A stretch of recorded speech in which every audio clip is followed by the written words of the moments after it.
hay preocupaciones en efecto muy latentes, ¿no? ¿Qué está pasando con nuestra ciudad? ¿Qué le sucede al pueblo? ¿Qué le sucede a sus habitantes?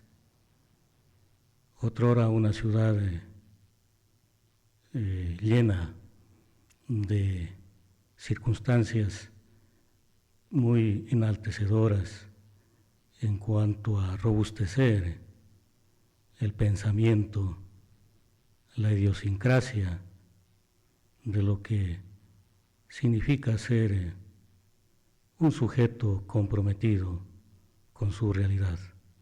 Insisto, desde las dimensiones en las que cada ente humano ocupa, ¿no?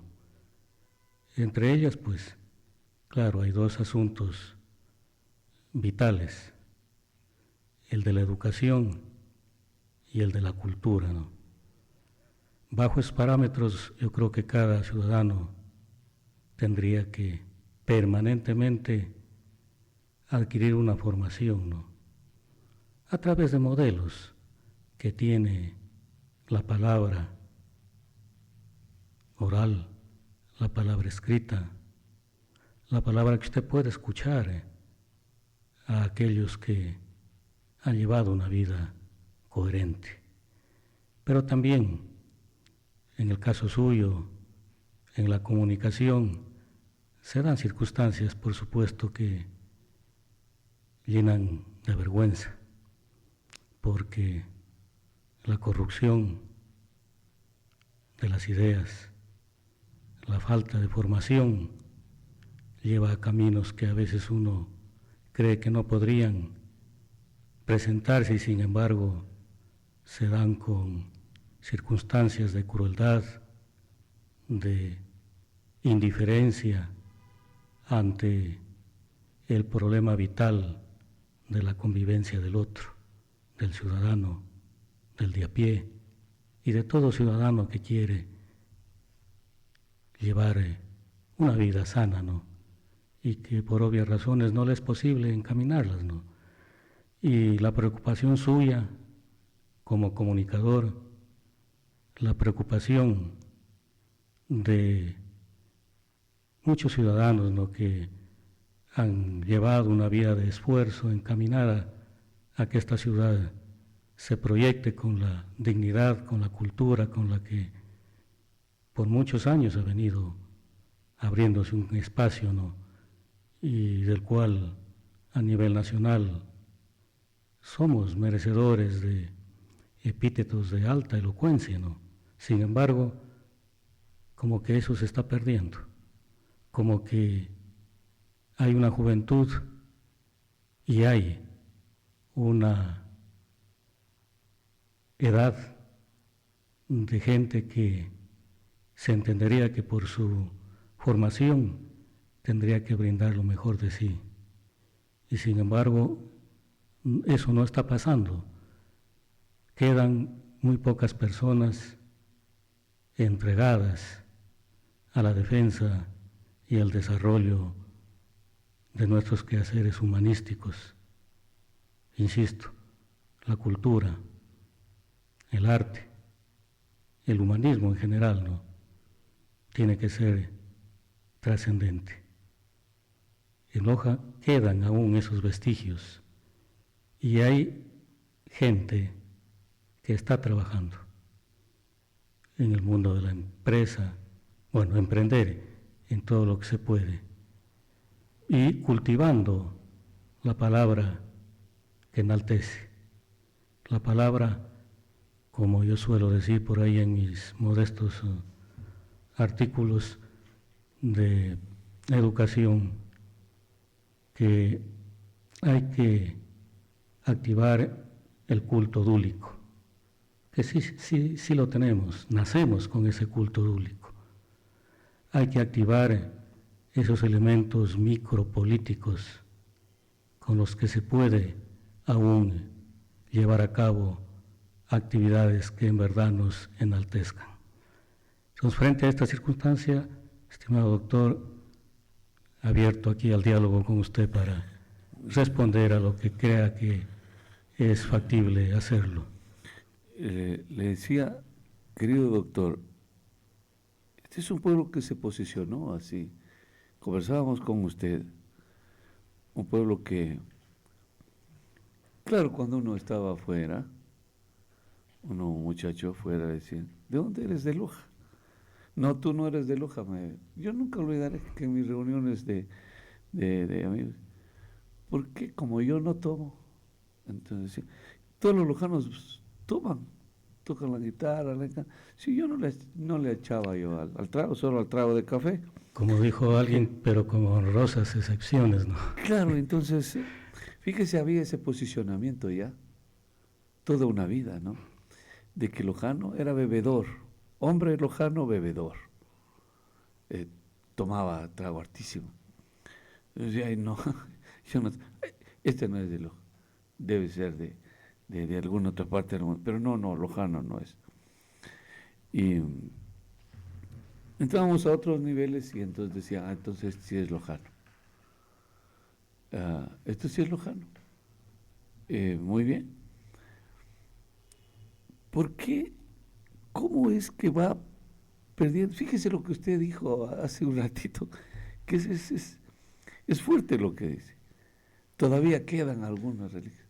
¿Cómo puede ser que mientras la sociedad evoluciona, los recursos tecnológicos que deben ayudar para el intelecto, para la formación? Porque antes cuenta la historia de que aquí de Loja mandaban a traer a mula, a caballo, un libro a Piura, por ejemplo. Los peruanos nos gabelaron siempre en eso. Entonces querían, préstame el libro, y se lo cruzaban y lo leían así. Pero ahora un joven tiene una posibilidad de bajarse el libro en un instante. Se lo baja al libro y sin embargo no hay esa vocación de lectura. Y usted dice, quedan muy pocos remanentes de la intelectualidad, de la literatura. ¿Qué vamos a hacer con eso? O sea, ¿qué nos releva? Es parte de las épocas, doctor. Es parte de la historia, es un momento cíclico, ¿es lo correcto? ¿O qué ocurre? ¿Es un fenómeno? ¿Qué es? Bueno, como toda ciudad, como toda población, vive inmersa bajo las circunstancias de lo que hoy vive el mundo en general, ¿no? Hoy padecemos de una serie de situaciones que nos preocupan en extremo, ¿no? Algún investigador, un investigador francés, Edgar Morin, habla de que, bueno, y es verdad, hay mucho conocimiento, demasiado, investigaciones que se llevan a cabo todos los días en todo el mundo, incluso desde lugares apartados, la academia, en las universidades, en los laboratorios, en la vida cotidiana. La semana pasada, por tomar un ejemplo, un académico cuencano vino a Loja a presentar uno de sus libros. Fíjese, vienen de afuera, doctor, perdóneme. Así es. Porque creen que aquí hay interés, que aquí... Exactamente, aún queda... Aún queda. No, los lojanos son cultos, les gusta la lectura, el libro, la intelectualidad. Vámonos a Loja. Allá le van a dar un poco más de plusvalía, de valor, ¿no? A esto. Vámonos por allá. Claro, hay frases contundentes para lo bueno y para lo malo. Aquella de lojano bebedor, de lojano come a lojano, de lojano alcanfor, van en contra de esta idiosincrasia de lojano, pero bueno, son situaciones que están ahí. Por eso yo nunca sin embargo, repito. En mi vida repito esa palabra de que sin embargo hay lojano, come lojano. Sí, y esas son situaciones que llevan luego a que se enquisten en la mente en mi vida del individuo que no está debidamente preparado. Pero hay otras expresiones. Cuando usted dijo lojano bebedor, enseguida yo dije lojano trabajador. Claro. Porque a nivel del país... También es cierto. Claro. Yo tengo un familiar, arquitecto, que se fue a trabajar a Guayaquil. Como arquitecto, él maneja, perdón por el término, maneja más de 100 obreros, albañiles. El 40% son de Loja. Sí. ¿Por qué?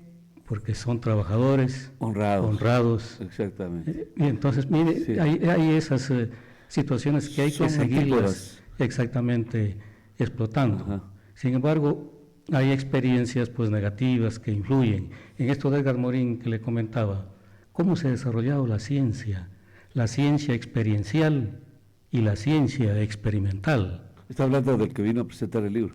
Estaba en las dos Sí, circunstancias. sí, perdóneme, yo lo interrumpí. Sí, y al mismo tiempo decía, a la par que el desarrollo del conocimiento se enmarca en situaciones de altísimo nivel, también la ignorancia. Y ahí está el problema, ¿no? Volviendo al otro asunto de... O sea, usted dice que en donde hay un terreno fértil de intelectualidad, rápido viene la cizaña, la maleza, y se incrusta, busca también corromper a esa plantación sana. Algo así le entiendo, remitiéndome a la filosofía del agricultor nada más. Claro, es así, donde está la excelencia, también está su lado contrario. Y por eso es que hay que prepararnos de manera que se pueda seguir resaltando aquello que nos puede dejar pensando desde una óptica que sea siempre hermenéutica, que sea trazar una especie de, como yo llamo, de ética situacional, trazar un elemento de carácter cognitivo y estético, que a veces nos olvidamos de esos, a eso le llamo yo estos elementos micropolíticos, pequeñitos, que pueden ir engrandeciendo las circunstancias humanas, como la del cuencano que le comentaba, y quería ahí concluir la idea. Vine a presentar su libro, y el libro era mujeres que, bueno, no recuerdo el momento, era un... él quería destacar la tradición oral, solo de las mujeres cuencanas. ¿Y por qué? Dijo, porque las conozco muy a fondo. Sobre todo cómo hablan y todo eso. Claro, pero él hablaba en el sentido de que como lingüista que él es y académico, estaba indagando la actitud femenina frente a lo masculino. La feminidad sostiene, bueno, y lo sostiene mucha gente, tiene dos aspectos esencialísimos que hoy lo está explotando en general, porque ya el machismo de alguna forma va desapareciendo, ¿no? Sobre todo en el mundo de las artes. Uno de los asuntos esenciales para que la mujer pueda brindar toda esa situación pensante, actuante, es la maternidad. La mujer, así no haya dado a luz, la mujer tiene ese emblema tan sensible para analizar la vida, ¿no? Para proteger al semejante, es por la maternidad. El otro es su capacidad de observación. Usted como varón está al lado de una dama y le pide que contemplen, por decir un cuadro pictórico. Ella ve lo que usted viéndolo no lo canaliza en su cognición, la mujer sí. Y ahí viene una locuacidad, claro, de hablar, de buscar, como hablaba en algún momento con usted, una narrativa especial. Esa dice que sabe explotar. Entonces, en este tránsito, él quería demostrar cómo la tradición oral desde la mujer ha contribuido para que haya una forma mucho más adecuada de relación con el semejante. Pero yo en el trabajo que tuve la oportunidad de revisarlo, le digo, pero aquí interviene solo la mujer del campo. ¿Qué pasa con la mujer citadina? La mujer citadina, dice, se relaciona desde otras perspectivas con las cuales va perdiendo ya ese contacto con la naturaleza. La naturaleza, que por lo regular es una maestra del silencio, de la contemplación, hace de que pueda un ente pensante femenino servirse de esos parámetros para crear sus propias circunstancias narrativas. Y ahí brindar, por ejemplo, el caso que él analizaba del cuento, dentro de la tradición oral, el cuento fantástico. ¿Por qué esa fantasía? ¿Por qué se la añade?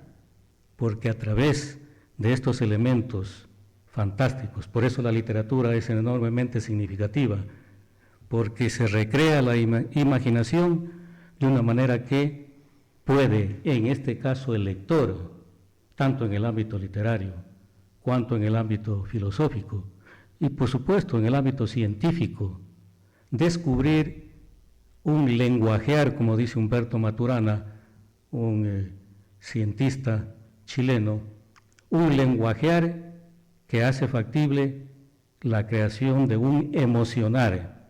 El intelecto tiene que aprender a emocionarse para que no sea un simple racionalismo calculista, atrofiador de ideas. Por eso es que dilemático. En el mundo de la política se dan situaciones tan de tragedia, yo diría, porque esas ideas no se las robustece ni desde la intelectualidad, ni desde ese emocionar que está en cada uno de nosotros dispuestos para poder hacer actuar ese culto público, que no es otro que un palabrar, una voz interior muy sentida, que late dentro de uno para entrar en auxilio del otro, para darle la mano, para extender esa palabra accionante, ¿no? Pero cuando usted extiende una palabra perversa, como el Papa Francisco en su biografía, que está ya circulando en el mundo, se llama Esperanza, diferencia el pecado y el corrupto. ¿El pecado? Sí, el ente humano comete pecados a diario. ¿Y qué es un pecado?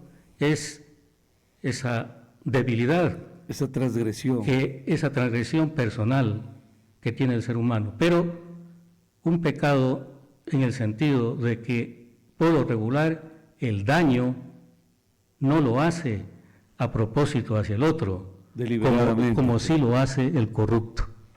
Claro. En el fondo da a entender que el corrupto no debería tener es un grado superior, es un estadio superior del pecador. Exactamente. Entonces, este palabrear, este lenguajear, o se lo recibe a través de grandes modelos de vida que la humanidad ha plasmado.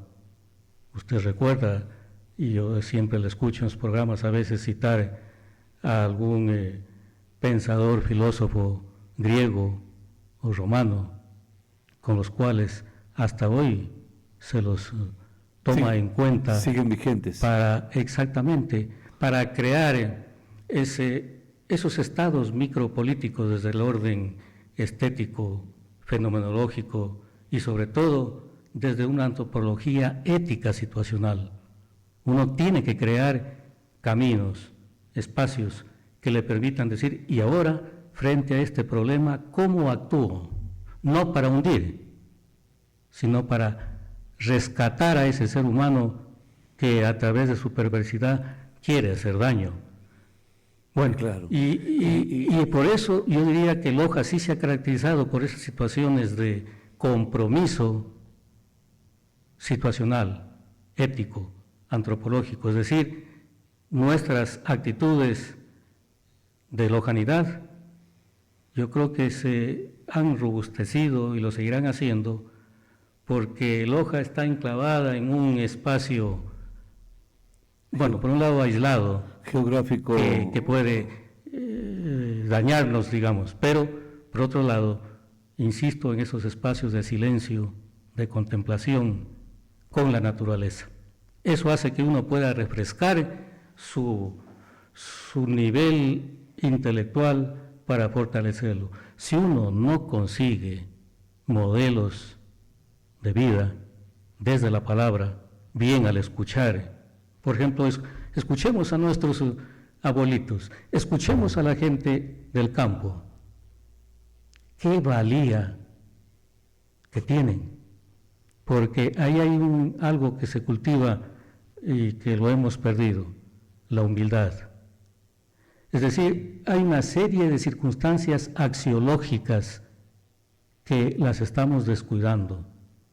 Lo axiológico no en cuanto a expresar una teoría de cada uno de los valores, sino cómo puedo yo, ante una circunstancia, en un momento adecuado, crear un espacio axiológico. Es decir, yo le voy a dar importancia a ese insulto que fulano de tal me está emitiendo. Importancia en el sentido de ponerme a reflexionar. ¿Por qué lo hace? ¿Porque hay una maldad en ese ser? ¿O es porque yo he generado esa situación y no me he dado cuenta? A veces uno entonces no canaliza esas situaciones, esos espacios, insisto, de este palabrear. Por eso es bueno acercarse a fuentes, sobre todo filosóficas, yo diría también teológicas, sociológicas, incluso espirituales, que nos ayudan a que pueda uno enfrentar las realidades tan duras que hoy vivimos, sobre todo por efectos de la tecnología. La tecnología, sobre todo virtualizada, está alterando nuestra concepción mental de la vida. El cerebro se está readecuando para captar información tras información que no tiene nada de narrativa. Y cuando eso sucede, que ya se da, sobre todo en los niños y jóvenes, aparece otro tipo de conducta, con la cual no puedo yo emitir un juicio crítico, porque hay la ausencia de esos espacios para poder emitir argumentos, criterios que enaltezcan a ese ser humano. Y por el contrario, más bien aparece la bajeza humana, que es la que nos está hoy fastidiando la vida, no solo en Loja, sino en todos los sectores del planeta. Ya, doctor, ya sé que nos van a decir, no, la tecnología bien utilizada, bien aprovechada, es un enorme paso que ha dado el hombre, y eso es correcto y es cierto, nadie lo va a discutir. Pero también hay afectaciones, ¿no? Como las que conversábamos con usted, en donde cogen las personas un teléfono, un artefacto de estos, una inteligencia artificial, le da redactando, le da escribiendo, le da haciendo, y ahora uno ¿qué piensa? ¿Dónde está la capacidad crítica? Exacto. ¿Dónde está la capacidad? Y eso nos va minando nuestra... Y lo va convirtiendo como en un zombie, en un robot, una persona inútil. En un sujeto-objeto. Exactamente, donde no tiene esa capacidad que tiene el hombre, esa capacidad de discernimiento, ¿no? Y que de ahí nace pues también la capacidad disuasiva. Si no, ¿cómo libero si no tengo autonomía intelectual? Porque estamos dependiendo de lo que diga el artefacto. Hay hoy una situación tan alarmante que sin ninguna, o yo diría con toda la sinvergüencería del mundo la proclaman ciertos personajes a través de las redes sociales. ¿Quieres ser escritor? Dame las ideas, sí, y te tengo el libro listo. Exactamente. Para que lo vendas. Así es. Como autor. Por Dios, digo, ¿qué qué situaciones a las que hemos llegado, ¿no? Es verdad, por supuesto, que el desarrollo tecnológico nos ayuda, eso no lo podemos negar. Aquí usted mismo mire todo este desarrollo tecnológico con el cual es posible en verdad entrar en contacto, guardar la información, tenerla ahí, la tecnología que nos sirve para el cuidado de la salud y para todo. Estaba visitando la semana pasada, a propósito de la lojanidad, aquí una exposición pictórica en la Casa de la Cultura, en el teatro, Pablo no, en el teatro, Becabín, no, en el de aquí de la 10, del, de la Bernardo. sí, se me escapó el nombre en este momento, bueno, Nosotros lo conocimos como el Teatro del Dorado, sí. Así Bueno, ahí se está llevando a cabo una exposición. Salvador Bustamante Celi. Solo es de música. Y qué interesante esa presentación llevada a cabo por un grupo de damas que están terminando sus estudios de Bellas Artes en la Universidad Nacional. Y ahí hay un curador. Qué impresionante ver cómo se critica, se analiza desde el arte lo que hoy vive. Que siempre fue así, además. Por supuesto, pero a lo que quiero llegar es de que estos jóvenes, claro, con la debida mediación de quien conoce a fondo el manejo tecnológico, combinan su creatividad con estas inteligencias artificiales. Mire, en ese caso, por supuesto, es válido. Es enormemente válido. Claro, pero lo que no está bien es de que me refugie en este tipo, entre comillas, de inteligencia artificial para que me den pensando. O sea, a la inversa, uno debe dominar a la tecnología. El problema es que la tecnología lo está subsumiendo, ¿no? Y lo arredra, lo somete y lo ha sometido de tal manera que ya uno es dependiente. Sin eso no puede actuar, no puede hacer nada. El pensador investigador e historiador israelí, hay un historiador hoy que... Harari. Usted creo que incluso lo mencionó, uno de sus últimos libros, Nexus. Hay un enorme evento hoy, pero no sé por qué lo hacen ahora. Quiero decirle, perdóneme doctor que interrumpa, recibí la invitación muy personal, muy gentil de la Embajada de Israel para un evento que hay el día de hoy en Catamayo. Me parece, no estoy autorizado a decirlo, pero voy a decir, me parece que viene el señor embajador de Israel por un evento hermoso. El problema es la hora en la que, pues, de antemano le digo al querido y noble amigo que ha cruzado la invitación, pues que es casi imposible estar por la hora, ¿no? Es casi un imposible, pero deseo que tenga éxitos, el evento que vaya extraordinariamente bien. Perdóneme, doctor, la interrupción. Este pensador israelí hace un análisis de lo que han sido desde la antigüedad las redes de información a través de las cuales la humanidad ha podido en efecto progresar, ¿no? Pero llega ya al hecho de la inteligencia artificial. ¿Qué será del mundo? ¿Qué será del humano cuando ya no tenga nada que pensar y sean las máquinas las que le ordenan al humano lo que deba hacer? Hubo una rebelión recién, doctor. Hubo una rebelión, si alguien me hace acuerdo, no sé si fue en Rusia, me parece que hubo una rebelión de robots. Ah, sí, donde luchaban ahí. Claro, y se rebelaron, se trastocaron, empezaron a atacar, más o menos como una fiera, ¿no? Cuando ataca a su domador.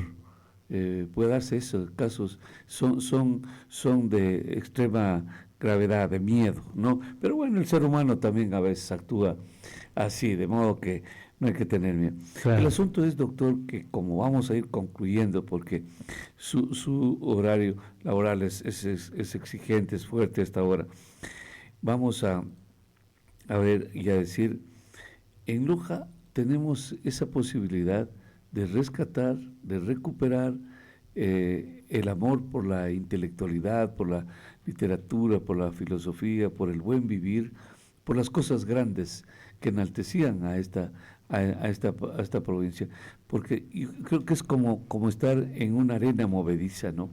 Y entonces no sé si todavía podemos ser rescatados. Sí, de hecho sí, yo creo que siempre hay que actuar bajo un filosofar que sea positivo, Ya, porque a veces el que nos llenemos de infinidad de desgracias que sí, de se dan, tragedias de que... tragedias, ¿no? Porque se habla siempre de una cultura de la desgracia, ¿no?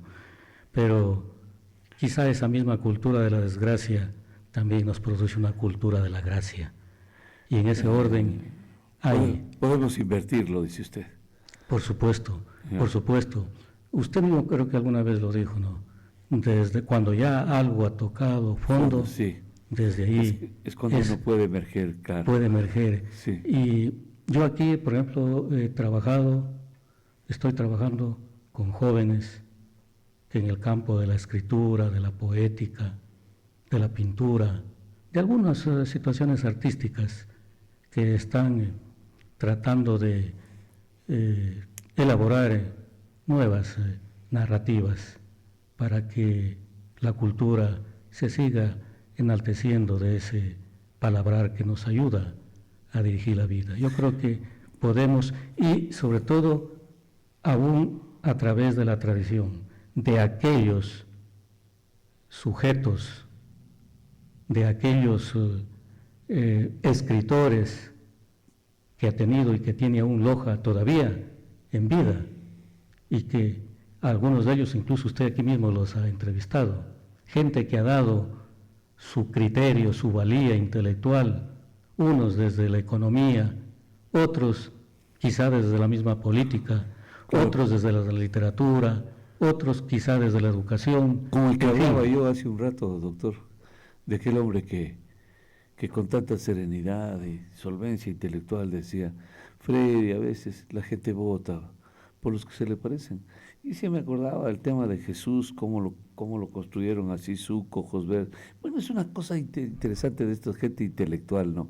Y que decía, miren ahora dónde está y nosotros dónde estamos. Así no hay ni por dónde perderse. Vamos a ver el tema de Maguad, por ejemplo, cuando se lo denostaba tanto, nos introdujo la dolarización, la gente es orgullosa con el dólar, pero él prácticamente un exiliado, ¿no? Proscrito de no poder venir a su tierra, a su país, a su ciudad, Loja, y así. Pero ¿dónde están ellos? Igual, están en la grandeza y nosotros estamos jodidos literalmente. Por eso yo sigo insistiendo, doctor, creo que ahí sí podemos salir de ese pantano. Sí se puede, sí Sí se se puede. puede. De hecho, claro, usted me hace acuerdo de otra frase, ¿no? Nadie es profeta en su tierra, se dice, ¿no? Porque También es cierto. la envidia, porque circunstancias en verdad que son de mucha bajeza humana están más bien para meterle el pie a aquel que quiere trascender. Pero yo creo que, bueno, eso ayuda también a que quien quiere de verdad defender aún nuestra idiosincrasia humana, sí es posible. Cada cual desde su posición, desde su ocupación, pero eso amerita un esfuerzo. Si uno no se esfuerza por formarse todos los días, en el caso que yo que más defiendo es esto de la pragmática textual, de la escritura, de la lectura, si uno no acude a fuentes que en efecto nos permitan ver más allá de nuestra realidad, en vano es trabajar. Pero hay gente, aquí en Loja usted conoce, hay juventud, hay aún en la misma educación asuntos que sí ameritan el que se pueda tener una esperanza para seguir labrando nuevas concepciones intelectuales, tanto en el campo humanístico e incluso en el campo científico.